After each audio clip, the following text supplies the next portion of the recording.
Hi, everybody. Welcome to ECE 202. This is week 3, part 12, with Professor Celeste, me. And today we are going to focus on the teacher's growth with confidence. So we're going to focus on trying to find ways to boost your confidence within your skills, within the classroom, within how you teach children. And just really try to find a good balance with that, because confidence is definitely something that we build over time, and it's not something that is just created, but a series of experiences that kind of support that confidence, right? But again, this is the last video for week 3. So I just want to do a quick congratulations on making it to our last video of week 12. I'm sorry, week 3, part 12. So great job, and just continue the great work that you're doing. And just a quick review, just making sure we are reading chapter 5, completing our discussion and replies, and also the journal and assignment. So thank you for those who have definitely turned in some work already. I'm having so much fun reading your journals and discussions, and it's just really great to see some meaningful feedback, especially among discussions, because I really think we learn wonderful strategies and suggestions from others when we share them. All right, so let's get started. I want to just give a brief understanding of what the phases of teacher development is. So of course we have the stage 1, which is the survival, right? The first year teachers, the teachers who don't have a lot of experience, they experience a lot of self-doubt and their feelings of insecurity because maybe they haven't done something before, but they're still not sure, but they're eager to try. And they really need that direct on-site support, from the administration or even the teachers within the classroom, of course, but they just need a lot of hands-on experience. And that's really phase 1 that a lot of us go through, and that's okay. It's part of the process. Then we get to phase 2, where we're starting to really focus on specific skills and tasks because we've experienced them, we've used them, we've had that on-site experience within our classrooms, and support with either specialists or administration, or of course the teaching team within your classroom. And you've also got to have great conversations with your team. You've had to get great advice from your colleagues. You've had to try new things and then refer back to your team if it's worked or didn't work. So you've definitely had a little bit more experience within the classroom. And then we get to stage 3, which is the 3rd to 4 year teachers. So you begin, to really need to feel renewed because you've kind of done it for a little bit. So you really, in some sense, every teacher is different. So I'm not talking about a specific teacher, but just in general, sometimes they need some motivation. Depending on kind of what their needs are, of course. But that is also where they start attending conferences, joining professional organizations, and then, really analyzing their teaching. So is things working, or is this, and also analyzing if this is what they really want to be doing. They've done it, for a few years now, more than a few years, and they are trying to understand, is this the career path that I want to be in? Because I do think that you have to spend a lot of time in this environment to really understand if it's for you. Different age groups, different methods, different even just teaching teams can all be different, because those all can give you different experiences and different perspectives. So try to have different experiences as much as possible. And again, I'm not saying, start one job and leave another. I'm just saying maybe observe or go into different classrooms at your facility to kind of have those experiences. or even outside your facility. That's okay. So you're not saying you're leaving, you're just trying to get other experiences. And that's what I really encourage the first year teachers, second year teachers to be doing, just to also utilize that to get some more strategies and things like that. And then of course, stage 4 is, of course, you've extended beyond the 5th year. So you now are attending conferences, you're participating possibly in institutions and degree programs, meaning you're having professional development classes or hosting webinars or however that is.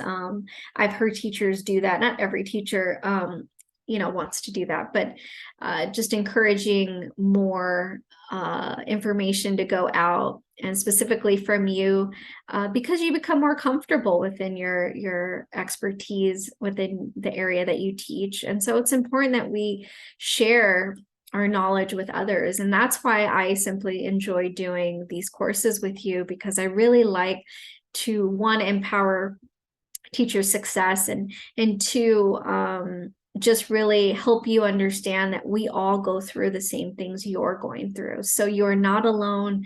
I've been there. I've been a new teacher. I know what it feels like to be learning so much information at once, trying to create a healthy balance with all areas of our lives. But it will come to balance at a specific time. So let it just kind of develop on its own.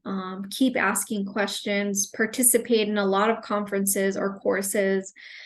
Try your best to encourage your administration or directors to host professional development opportunities for specific areas of your classroom need. Because I did have a lot of teachers do that at my facility, where they would bring up ideas, and then I would host specific 1-hour classes after school on a specific area, which I thought, and they also found, very helpful. So again, I didn't know they needed that at that specific moment. And so that's why I encourage you to say something if you need something. And then we also have some educators who really like to write journals, or really, again, share their knowledge in different ways. So maybe you being in front of a camera is something that maybe you're not comfortable with, and that's okay. But definitely writing blogs or journals is something I would encourage, because we want to continue to share this great knowledge with others. So ways to support your confidence. Well, really focus on your strengths. So what are you good at? What is something that you really enjoy doing? Every teacher has strengths and every teacher has weaknesses. It's essential that you spend time praising those strengths, though. However, it is necessary to remember that strengths need a lot of support too, though. So we really have to find ways to support that by asking for help could be one, or definitely finding it from your teaching team, doing your own research or getting your own resources. One way to build confidence, though, is to allow them to share strategies that highlight their strengths with their colleagues in, say, a team meeting. Because when you're speaking with, say, your faculty or your team of teachers, and to also hear yourself, but when you are speaking, it just gives a whole different experience. And then another strategy is to allow them, each other to mentor. So really getting the teaching team to mentor the other teachers who struggle in areas where they have strengths. So finding where your strengths are and others, and then just kind of coming together to help each other is really, really a great way to support the team. So how to support the team. So 10 ways to support a colleague who is struggling, even with a low mood. I really like this little diagram, because of course, when we don't feel confident, we don't feel good, right? So when talking with your colleagues, be patient and understanding. So we're all learning new things at all different times, just like children are. So it's important that we are mindful of that, especially when we have new teachers. It's, be very encouraging to them, aid your support to your colleagues, try to stay active and engaged, with them. Identify things that, the other staff can do to support, other teachers. So communicate, listen to the needs of the teachers, within your classroom. Be mindful of what they're saying. So if something is bothering them, or maybe they need support in a different way, listen to that. Because that's also going to boost their confidence, overall, when they also feel heard and respected. Work with your colleague to identify things, that they need help with, because sometimes they don't know specifically what they need help with. They're just not understanding if it's a specific lesson or specific task, or maybe the way that the classroom is ran.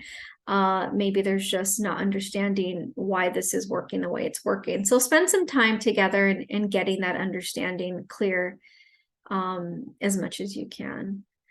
Another way is just encouraging, your teaching team to engage in the daily planning. So having everybody engaged in that planning, meaning lesson planning, it just makes them feel like their voice is being heard as well, which also can aid in that confidence. Sharing ideas, seeing them work is a great confidence booster, right? But also if they don't work, that's okay, but that's why we try new things. And also help them identify things that could, maybe be affecting them in different ways. It may not be even relating to the classroom. So of course, as much as, personal, is very separate, than professionally, most of the time in a classroom, personal is always brought into the classroom, regardless if we try not to do that, right? Because we spend so much time with each other that we definitely get to know each other, very much, which I feel is a good thing, because when we kind of know each other well, we know how, one, to communicate well, to when to kind of support each other at different times. So all these factors, are really important to talk about and be mindful about. And then lastly, I just want to say thank you so much. This is the last slide for week 3. That was just a really quick video on, building your confidence. I really hope that you understand that confidence comes over time. So please keep practicing. Please just really dive into, being a great, amazing teacher. And as long as you're trying and you're asking great questions, you're engaged in the process, you will build upon that confidence over time. So again, ask me any questions. I'm here to support you. But until next time, I will see you soon. Thanks. Bye-bye.